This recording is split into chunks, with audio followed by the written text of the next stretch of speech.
Shkon në 44 numri të vdekurve nga përmbytjet në Meksik, 10.000 forca në operacionet e shpëtimit. Numri i të vdekurve nga përmbytjet e shkaktuara nga shirat e rrëmbyeshëm të javës kaluar në Meksik u rrit në 44 sipas qeverisë federale, ndërsa ekipet e mbrojtjes civile dhe njësitë ushtarake luftuan për të hapur rrugën për të arritur në fshatrat e shkëputur nga pjesa tjetër e botës. 3 vdekje të tjera u shtuan numri të mëparshëm prej 41. Shtetet me më shumë viktima dhe dëmet më të mëdha janë Veracruz me 18 të vdekur, Hidalgo me 16 dhe Puebla me 9.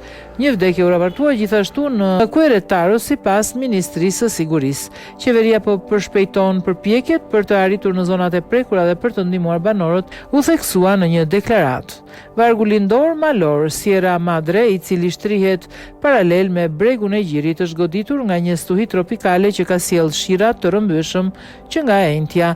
Lumenjt kanë dalë nga shtrati, fshatrat të tërë janë përmbytur, ka ndodhur rrëshqitje dhe rrugë dhe urrat janë përmbytur dhe shembur dhe energjia elektrike dhe telekomunikacioni janë ndërprer. Rreth më në fund janë zhdukur, duke lejuar përpjekjet për të hapur rrugë malore dhe për të shpërndarë ndihma në komunitetet e vogla. Ndërkohë, punonjësit e kompanisë publike të energjisë po përpiqeshin të rikthenin energjinë elektrike familjeve që kishin mbetur pa energji.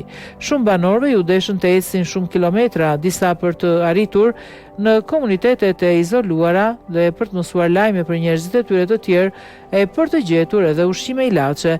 Presidenti amerikane Claudia Sheinbaum vizitoi zonat e prekura. Komiteti Kombëtar i Emergjencave është në gatishmëri, tha kreu i shtetit nëpërmjet X dhe të shtunën, urdhëroi 10.000 anëtar të forcave të armatosura të nxitonin për të ndihmuar viktimat e përmbytjeve.